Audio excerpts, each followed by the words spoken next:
E aí, pessoal, hoje a gente vai falar de mecanismos de defesa. Foi um tema que pediram nos comentários dos vídeos e é um tema que todo estudante de psicanálise, de psicologia vai passar e realmente é um tema muito interessante.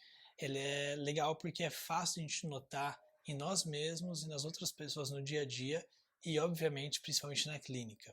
A primeira coisa que a gente tem que entender, então, é do que o ego está se defendendo e por que ele está se defendendo. E devo passar por uma lista de quais são os mecanismos mais comuns ou aqueles que mais aparecem na literatura, porque de fato cada literatura aí vai apresentar alguns mecanismos a mais, outros a menos.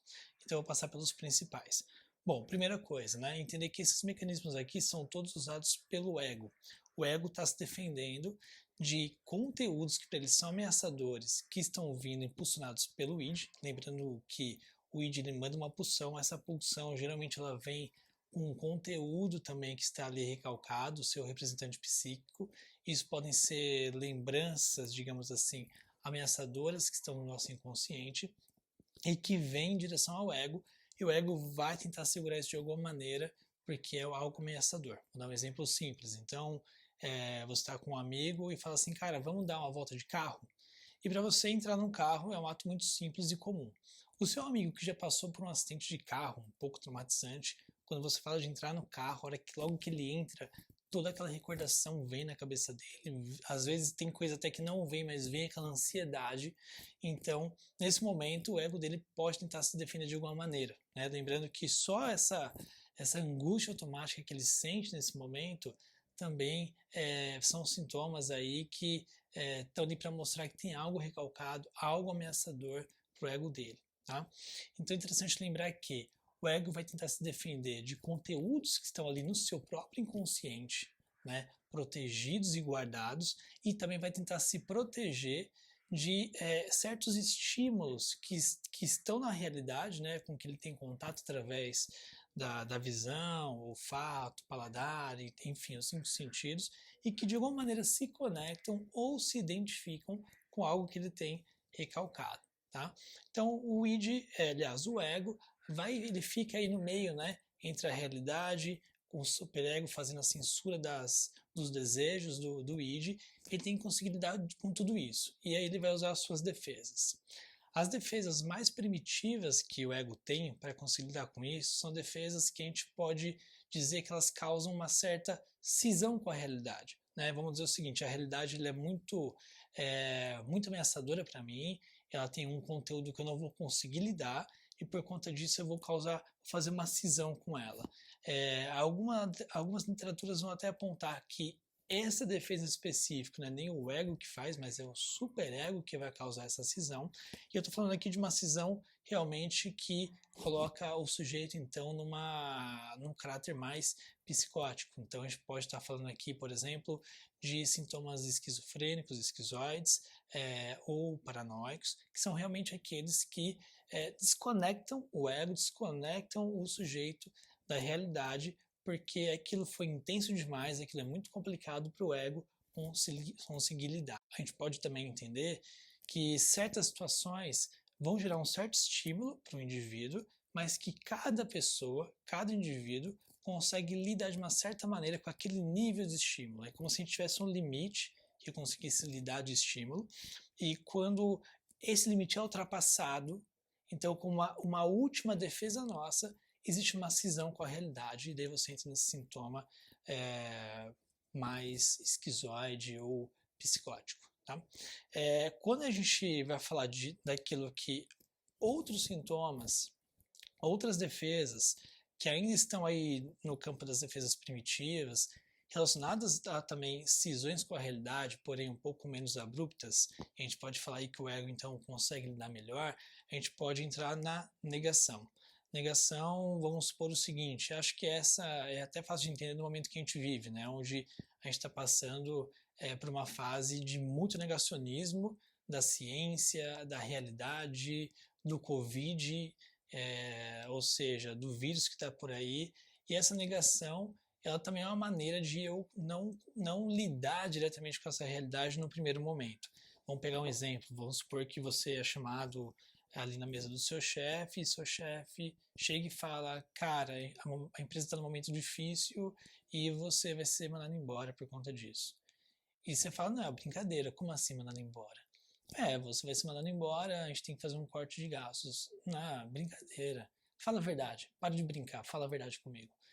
Então você nega aquilo no primeiro momento, lógico, querer que depois você, né, consiga lidar melhor com essa informação. Mas no primeiro momento é muito comum a gente negar. Você fala, roubaram seu carro, você fala, não, zoeira, deixa ela ver. Você vai mandar embora, ou fulano morreu, existe uma certa negação, né, que é você não querer aceitar essa realidade, tentar cindir com essa realidade. O segundo item é a idealização. Idealização que pode ser de vários tipos de objeto. Pode ser, por exemplo, de um namorado, uma namorada, de um pai, de uma mãe. É quando você, então, tenta colocar essa pessoa dentro de uma caixinha, digamos assim, que foi idealizada por você, que você imagina que a pessoa seja daquele jeito. Quando a pessoa começa a mostrar comportamentos que não são bem aqueles que você esperava que ela tivesse, você tenta dar uma cortadinha nessas coisas para manter a pessoa nessa caixinha. E daí você fala, não, mas não é bem assim. É que ele fez isso porque estava muito bravo, mas geralmente ele não é desse jeito.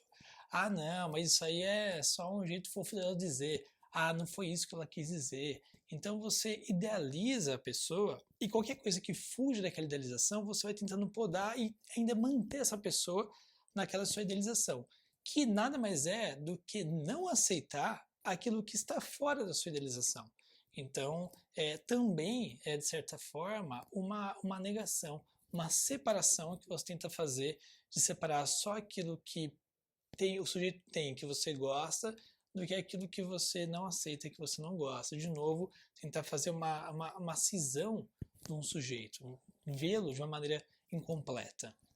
Um outro item que a gente tem, um outro mecanismo, é a projeção. Esse acho que também é muito comumente falado, onde se projeta num outro aquilo que não é aceito, aquilo que não é bem-vindo em si mesmo.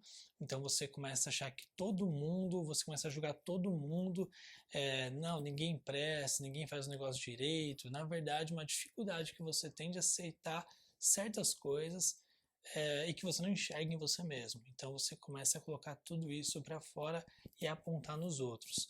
E isso pode também levar a desenvolver sintomas paranoicos, porque você acha que todo mundo está sempre também te fiscalizando, sempre tentando apontar coisas em você, e que você é o centro das atenções de todos, e etc. Com maneira de proteger isso que você não quer olhar e que você não quer que também ninguém veja. A gente tem o último, que é a introjeção, que seria o oposto da projeção, que é pegar para si aquilo que não te pertence, né? Também como um sistema de defesa. Então você pode ter aquele chefe que chega e fala que você faz um trabalho de merda, que caga na sua cabeça, só te critica, e você chegar no ponto de falar, em vez de você então bater de frente com ele e você tentar argumentar e falar, não, não é bem assim, veja bem, você aceita aquilo e você se coloca na posição de falar, realmente eu faço um trabalho bosta, realmente eu nunca servi para isso, tudo que eu faço é ruim. Isso é comum nas pessoas depressivas, esse sistema de defesa, de você também se colocar nessa posição de introjetar coisas que não são suas, mas você assumir que de fato são, para evitar um confronto, um conflito com a outra pessoa que de fato está sendo a causa desse problema. A gente entra agora nas defesas que são um pouco menos primitivas, ou digamos que são egos um pouco mais integrados, mais fortes, que vão utilizar essas defesas. E quando eu falo isso, a gente não pode generalizar. Então, às vezes, uma mesma pessoa que para certo assunto ela vai usar uma defesa muito primitiva, para outro ela consegue usar uma defesa muito mais elaborada, muito mais madura. Então, depende do assunto que a gente está lidando, depende do conflito que tem ali em questão para essa pessoa. Então, não quer dizer que aquela pessoa vai lidar de maneira madura para tudo, tá? Então, mas depende do conflito em questão. Dentro desse globo de defesa aqui, dessa parte das defesas, a gente vai ter a racionalização. Então eu faço algo que eu sei que não deveria, mas depois eu justifico, eu racionalizo, eu explico por que fiz. Então, você é uma pessoa que bebe muito, e daí eu te falo, porra, mas você tá bêbado no Natal? E você fala, cara, mas era Natal, né? Tudo bem, Natal é dia de festa. Daí eu falo, tudo bem, mas Ano Novo você também tava bêbado. E você fala, mas é Ano Novo. Eu falo, beleza, mas, sei lá, dia 4 não era dia de festa e você também tava bêbado, de novo. Ah, cara, mas sei que dia 4, na verdade, eu lembrei daquele dia de um ex-cunhado meu, que era um brother meu e não sei o que, e daí eu precisava beber uma por ele. Então, tudo você começa a colocar uma desculpa, você começa a justificar por ter feito aquela atitude, aquela ação que na verdade foi ceder a um desejo seu, né? Como eu falei, lembra que o ego está sempre ali no meio, né? Escutando que, aguentando o que o id manda, as pulsões, os desejos, mas ele tendo que lidar com a realidade, vendo o que vai fazer. Então, nada mais é a racionalização do que justificar e colocar desculpas daquilo que ele foi feito, daquilo que ele realizou, um desejo realizado, desejo feito.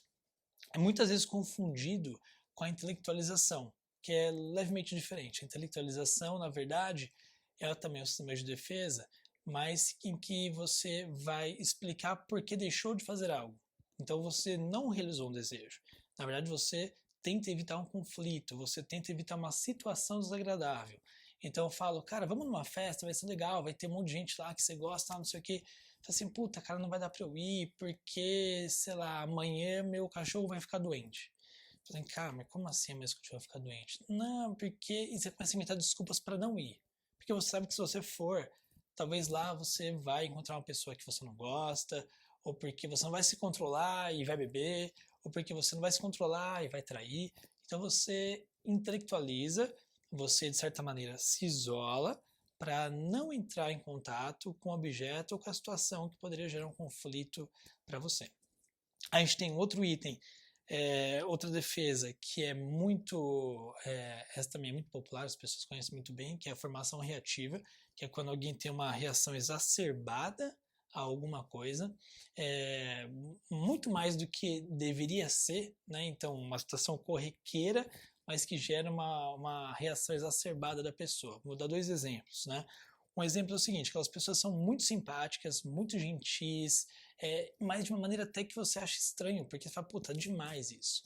Então, na verdade, a pessoa, ela não quer ser simpática com você, não quer ser gentil, talvez ela te odeie até, mas ela acha que talvez você vai perceber, os outros vão perceber. Então, como defesa, ela faz o oposto, só que esse oposto ele é muito exagerado.